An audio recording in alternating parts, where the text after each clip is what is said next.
ದಕ್ಷಿಣ ಕನ್ನಡ ಜಿಲ್ಲೆಯಲ್ಲಿ ದಿನದಿಂದ ದಿನಕ್ಕೆ ದ್ವೇಷದ ರಾಜಕಾರಣ ಮತ್ತು ಅನೈತಿಕ ಪೊಲೀಸ್ ಗಿರಿ ಹೆಚ್ಚುತ್ತಿದೆ. ಇದರ ವಿರುದ್ಧ ಯುವ ಜನತೆ ಧ್ವನಿ ಎತ್ತಬೇಕಿದೆ.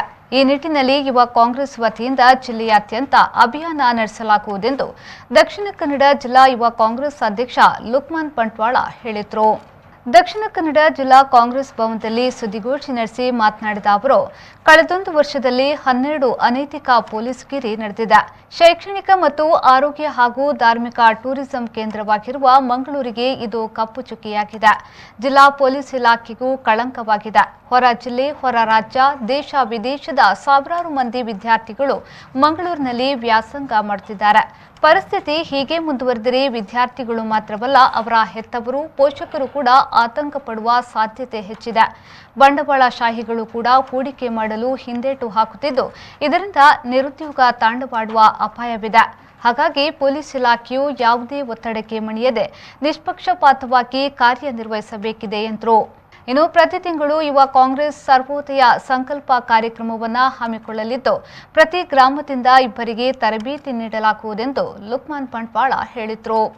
ನಮ್ಮ ಕೋಸ್ಟಲ್ ಕರ್ನಾಟಕ, ಏನು ಕರಾವಳಿ ಕರ್ನಾಟಕ, ಇಡೀ ರಾಜ್ಯದಲ್ಲಿ ಬೆಂಗಳೂರು ಬಿಟ್ಟರೆ ಅತಿ ಹೆಚ್ಚು ವಿದ್ಯಾರ್ಥಿ ಜನಸಮೂಹವನ್ನು ಹೊಂದಿರುವಂತಹ ಜಿಲ್ಲೆ ನಮ್ಮ ಜಿಲ್ಲೆ. ಟೂರಿಸಂಗೂ ಪ್ರಖ್ಯಾತವಾಗಿರುವ ಜಿಲ್ಲೆ.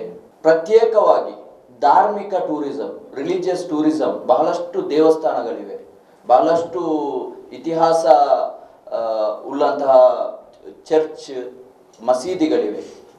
ಇಂತಹ ಜಿಲ್ಲೆಯಲ್ಲಿ ಒಂದು ವರ್ಷದಿಂದ 12 ಅನೈತಿಕ ಪೊಲೀಸ್ಗಿರಿ, ಇಮ್ಮೋರಲ್ ಪೊಲೀಸಿಂಗ್ ಘಟನೆಗಳು ನಡೆದಿವೆ. ಅದರಲ್ಲಿ ಇತ್ತೀಚೆಗೆ ಅಷ್ಟೇ ನಡೆದಿರುವಂತಹ ಸೂರತ್ಕಲ್ಲಿನ ಘಟನೆ ನಾನು ಬಹಳ ವಿಷಾದದಿಂದ ಹೇಳಲಿಕ್ಕೆ ಬಯಸ್ತೇನೆ. ಈ ಅನೈತಿಕ ಪೊಲೀಸ್ಗಿರಿಯಿಂದ ನಮ್ಮ ಜಿಲ್ಲೆಗೆ ಬರುವಂತಹ ಎಷ್ಟೋ ಬಂಡವಾಳ ಹೂಡಿಕೆಗಳು ನಿಂತು ಹೋಗಿವೆ. ಯಾರು ಕಳ್ಕೊಂಡವರು? ನಮ್ಮ ಜಿಲ್ಲೆಯ ಯುವ ಜನರು ಬಹಳಷ್ಟು ಅವಕಾಶಗಳನ್ನು ಕಳ್ಕೊಂಡಿದ್ದಾರೆ.